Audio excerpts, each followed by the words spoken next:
Nos acompaña a esta hora el parlamentario andino Paul de Samblán. Bastantes temas que tratar, situación internacional, situación nacional del país, pero también en materia electoral en el Ecuador. Estamos rumbo a las elecciones presidenciales del 9 de febrero del 2025. ¿Participará o no él? También le preguntamos. Le damos la bienvenida a Paul de Samblán. Qué gusto recibirlo. Bienvenido a Radio Morena. Buenos días, Luis, Hugo, Mayra, Roberto. Qué placer estar aquí en Radio Morena. Un saludo afectuoso a toda su audiencia. Lo propio, don Raúl. Muy buenos días. Paul, Paul, perdón. A ver, Paul. yo creo que de lleno como parlamentario andino, ¿verdad? Que reúne a los países de la comunidad andina, importante escuchar la opinión y el criterio de un parlamentario andino en representación del Ecuador en el tema del proceso electoral del domingo anterior, 28 de julio, elecciones en Venezuela y las convocatorias que se efectuó por parte de la Organización de Estados Americanos para adoptar una resolución que no se pudo dar porque faltó un voto por parte de los cancilleres que asistieron a este cónclave. ¿Cómo mira el parlamentario andino la situación de Venezuela?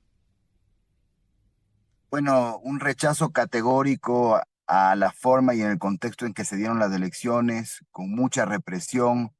Fíjense en ustedes que no permitieron las misiones de observación electoral de la oposición, los expulsaron de Venezuela.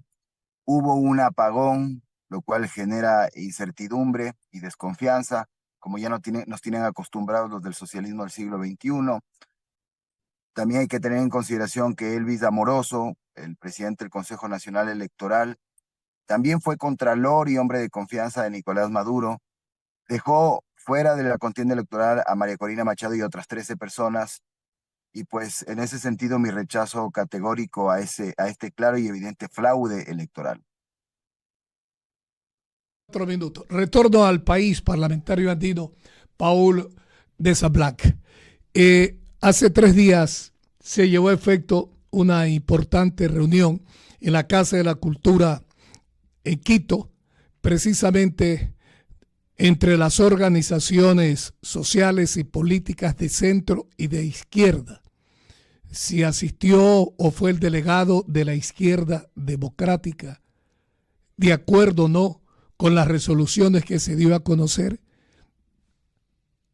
No, de la izquierda democrática no participó nadie, no fue ningún representante. Lo que nos tiene ahora preocupados es la precandidatura de Carlos Rabascal.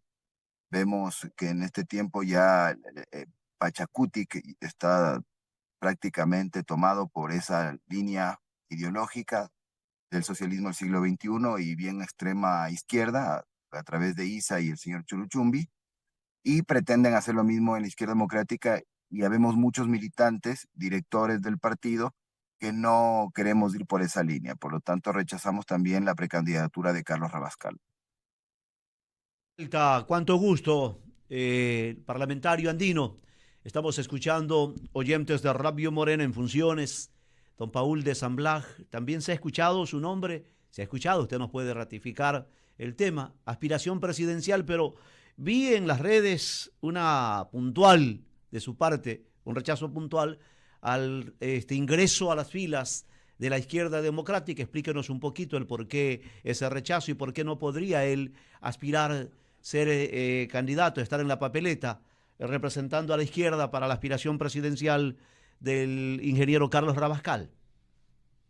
Mire, en el año 2021, el señor Carlos Rabascal se expresó y dijo que era leal a los postulados del socialismo del siglo XXI, leal a la Revolución Ciudadana y leal a su amigo, el expresidente Rafael Correa. Luego de eso participó como vicepresidente con Andrés Arauz, perdieron. Posteriormente, como ya no tuvo cabida dentro de ese movimiento, pasó a formar filas de Centro Democrático, donde también juró lealtad para posteriormente tocarle las puertas a Reto y no tener ningún tipo de éxito.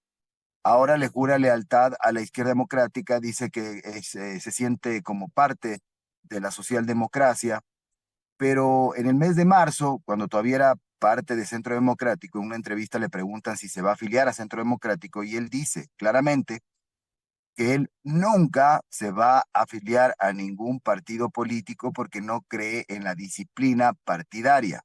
Es una persona que cambia constantemente de parecer, es una persona que claramente tiene algún tipo de problema de bipolaridad o a su vez de decir solamente lo que le conviene en el momento oportuno para lograr sus objetivos y eso no está bien. Hay que hablar con la verdad, hay que decir las cosas como son. Y si él quería tener un vehículo para presentarse a la presidencia de la República, lo tenía que decir. Lamentablemente, mi partido, la Izquierda Democrática, es un partido que tiene figuras propias y no está de alquiler ni de venta tampoco. No, en la aspiración presidencial, don Paul, le podemos insistir en eso. Sobre mi aspiración, mire, la militancia, al ver que hay estos cuadros que no pertenecen al partido, así como muchos directores, me han solicitado y han propuesto mi nombre. Eso hay que ver si se cristaliza. Yo, como parlamentario andino, estoy haciendo una excelente gestión.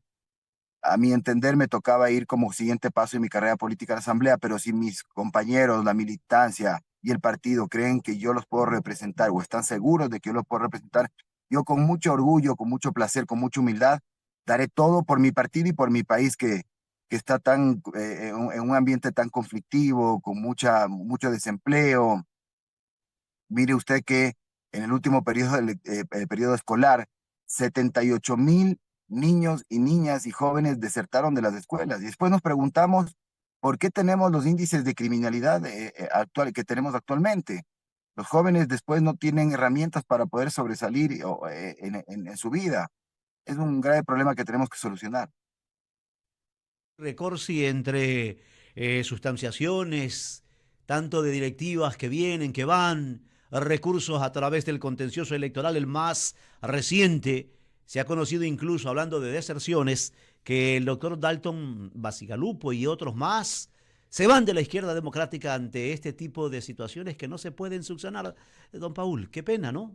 Porque cuidado les Fíjese, pasa lo de las elecciones, las extraordinarias, que no tuvieron cómo presentar candidaturas. fíjese usted lo que provoca una precandidatura de alguien que viene de otro partido político.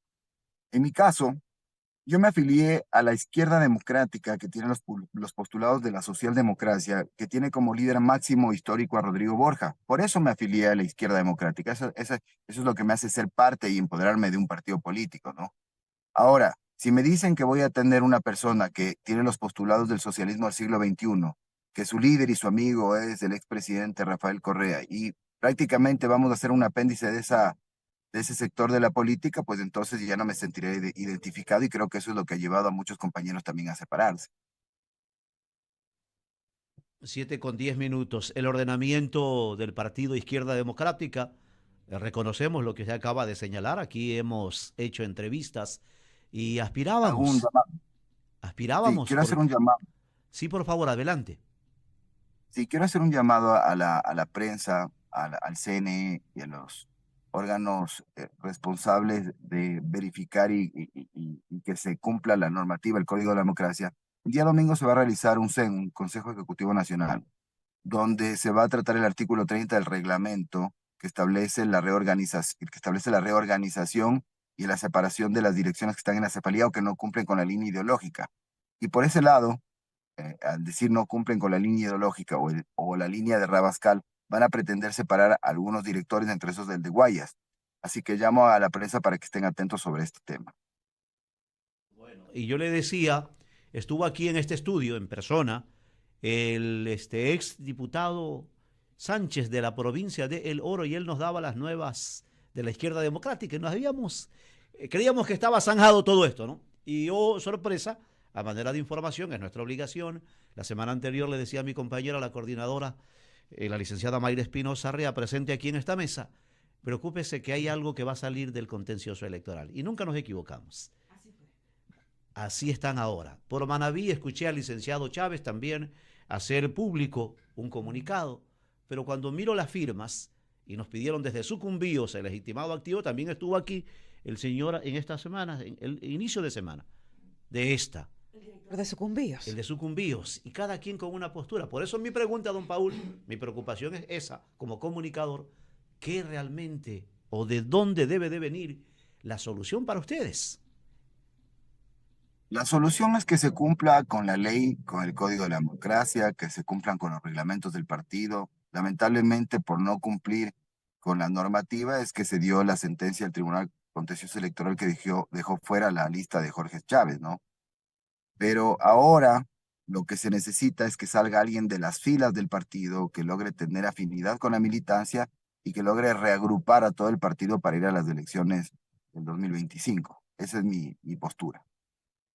Sánchez, que también creo que es Jorge, el del oro, esa Él directiva. está impulsando, él está impulsando con Analía Ledesma la candidatura del señor Rabascal. Por eso es el rechazo y repudio que tiene de la militancia. Bien, algo más en el orden de también de rendición permanente de cuentas, porque si bien es cierto el Parlamento andino es un organismo de actividades muy pero muy comprometidas con el desarrollo de la región, aunque no tengan el carácter de vinculante sus resoluciones, pero se tratan temas de mucho interés, don Paul de San Blas, usted que es parlamentario andino por Ecuador. Le voy a tocar tres ejes en los que hemos estado trabajando en este periodo. El uno es la Red Andina de Universidades Acreditadas, que tiene como fin la homologación de títulos y el turismo estudiantil en la región andina para fomentar la integración.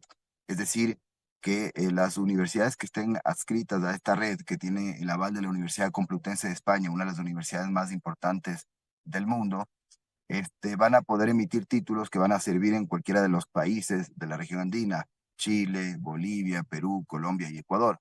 En el Ecuador ya están adscritas la Universidad Central del Ecuador, la Universidad Estatal de Guayaquil, la Universidad UTPL de Loja, la Universidad Nacional de Chimborazo, entre otras de las más prestigiosas, así como otras universidades de la región.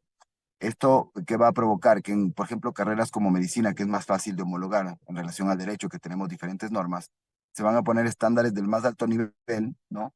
Y las personas que se gradúen como médicos van a poder trabajar sin ningún tipo de trámite burocrático en los países de la región.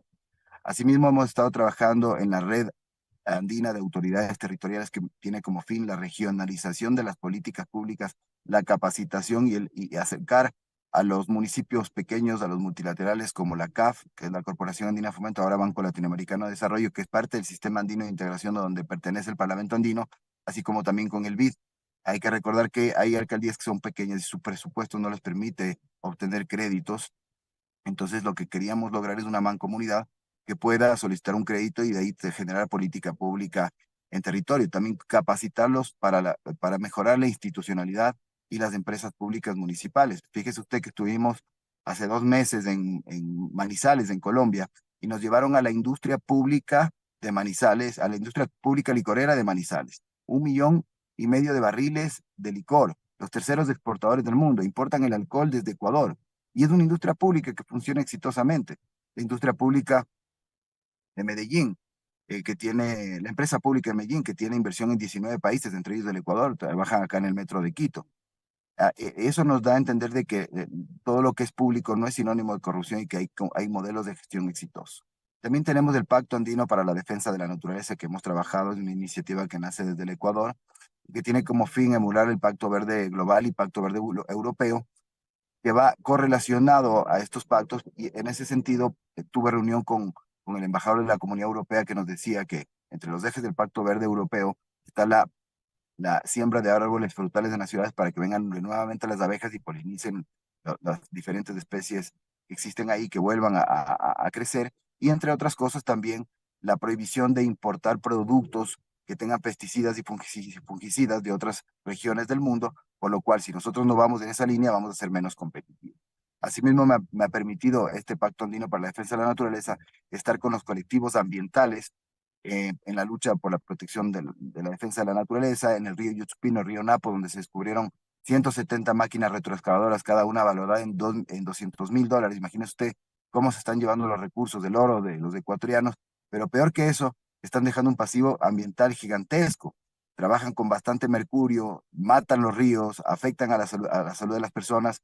Logramos a través de acciones judiciales también, presentó un amicus curiae que reforzó la acción de protección presentada por los colectivos. Ganamos la acción de protección, se ordenó la reparación, remediación ambiental por parte del Estado. Lamentablemente ha pasado más de 1 año y medio y no se ha hecho nada. Esos son parte de los ejes en los que hemos estado trabajando en mi gestión y como Parlamento Andino. Mañana con 17 minutos en Radio Morena, el diálogo es con Paul de Samblán, parlamentario andino. A propósito de la situación política y económica del país, el Banco Central ha hablado de una recesión económica, hay problemas, la seguridad de nuestro país está en crisis, la economía también, pero hay una crisis también y nos referimos al tema migratorio. Siguen saliendo los ecuatorianos rumbo a Norteamérica, pero también tenemos un número importante de venezolanos. Respecto del tema migratorio, ¿qué ha hecho el Parlamento andino? El año pasado, en diciembre, en el tema migratorio y solidarizándonos con nuestros hermanos venezolanos, salió una iniciativa de Chile para que puedan retornar desde diferentes lugares de la región andina a Venezuela a pasar las festividades con sus familiares. Lamentablemente, fíjese usted que había la voluntad de Chile de mandar un avión o aviones humanitarios para que regresen a las personas que lo querían hacer de manera voluntaria, pero no hubo cómo porque el presidente, el dictador Nicolás Maduro no quería que aterricen esos aviones en suelo venezolano, por lo cual se hizo las negociaciones para que puedan aterrizar en Colombia y puedan cruzar la frontera. En ese sentido hemos estado trabajando y hemos presionado para que los venezolanos tengan la posibilidad de tener un buen retorno a su país de origen. 19 minutos en el territorio continental ecuatoriano. A ver, se hablaba de la integración, ese fue el objetivo del Parlamento andino. Hemos conversado con ex autoridades y parlamentarios andinos. Parlamentario, hay que cambiar algunos artículos referente al tema del del Parlamento andino para que aquellas resoluciones tengan más contundencia, sean más efectivas en los países que integran el Parlamento andino? Se está trabajando en la reingeniería del SAI, que es el Sistema Andino de Integración, donde convergen varios organismos, entre ellos el Parlamento Andino, está el que tiene su sede en Bogotá, está el Tribunal Andino de Justicia, que tiene su sede en Ecuador, y está la Secretaría de la CAN, que tiene su sede en Perú.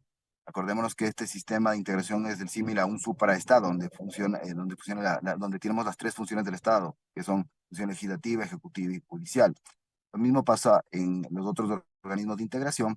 El sistema andino de integración es uno de los más evolucionados junto con la Comunidad Europea.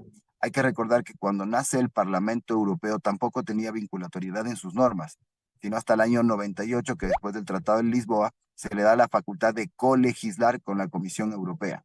En ese sentido, nosotros estamos trabajando en la reingeniería del SAI para que se logre la colegislación con la Secretaría de la CAN y nuestros marcos normativos que pasan por programas de antiplagios que son hechos con expertos, con el apoyo de la academia, tengan también la vinculatoriedad del caso después de pasar obviamente por los procesos de colegislación a través de la Secretaría de la CAN. Ese criterio, que las resoluciones de ustedes, o sea, el Parlamento andino, sean vinculantes. Le escuché siquiera hace unos 3, 4 periodos atrás del primero o segundo presidente del Parlamento andino, que era colombiano en esa época, luego un peruano, y así sucesivamente. Incluso recuerdo que esa interrogante se la formulé también al ex parlamentario andino que fue presidente, el coronel, bueno, en representación del Ecuador, pero no ha avanzado. ¿Quiénes obstruyen? ¿Qué dicen los otros parlamentarios andinos de los países que integran esta comunidad? Lo que pasa es que no depende del Parlamento andino, depende de la Comisión de Ministros de Relaciones Exteriores de los países. Y aquí existe mucho recelo y mucho egoísmo, mucha vanidad, como pasa en los países de la región, por eso no avanzamos. No tienen esa intención de ceder en parte soberanía. Recordemos que, por ejemplo, en la Comunidad Europea, el Banco Central Europeo es el que dicta la política monetaria y fiscal, y no los países de la Comunidad Europea, lo que permite que ciertos presidentes no devalúen la moneda y no generen inflación o hiperinflación.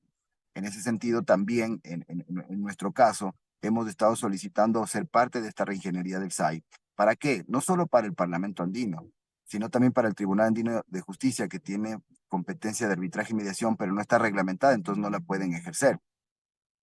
Y en ese sentido yo creo que sería un aporte fundamental para la región, porque tenemos el tribunal, y más que nada para los ecuatorianos, que tenemos el tribunal aquí en Quito, en Ecuador, y que es uno de los tribunales que tiene más despacho de causas a nivel internacional del mundo, uno de los tribunales internacionales más importantes del mundo.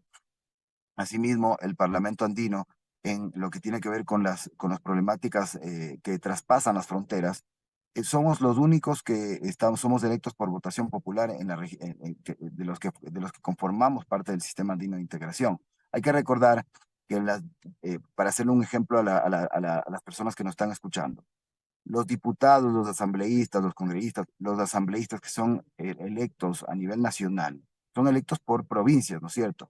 Y van a recoger las problemáticas de sus sectores, llevarlas a las asambleas para darle solución a través de normas que generen políticas públicas. De la misma manera, los parlamentos supranacionales y los que somos electos para representar en estos parlamentos, recogemos los problemas que traspasan las fronteras. En este caso, el crimen organizado transnacional, que está interconectado, intercomunicado, que tienen recursos ilimitados por el narcotráfico, por el tráfico de armas, por el tráfico de personas, y hay que buscarles soluciones regionales a estas problemáticas. Entre todos los países, tener una policía como tienen en Europa, una policía ellos tienen la policía europea, nosotros podemos tener la policía de la comunidad andina. Hemos solicitado la creación del ANDIUS, el Andipol, que sería la policía de la comunidad andina, para que estén intercomunicados, para que se traspasen información, para que en temas migratorios sepamos quiénes entran y quiénes salen de los países de la región andina. Y como decía el presidente chileno Boric, o salimos todos adelante juntos o nos hundimos todos por separado. 7:24 minutos en el territorio continental ecuatoriano. Agradecerle al parlamentario andino, don Paul de Sablan, por este diálogo franco, sincero aquí en Radio Morena. Abogado Paul de Sablan Cañadas. El agradecido soy yo, Luis, Hugo, Mayra, Roberto, por abrirme el espacio y permitirme expresar ante la ciudadanía y ante su prestigiosa audiencia. Un saludo a todos y que tengan un excelente viernes y fin de semana.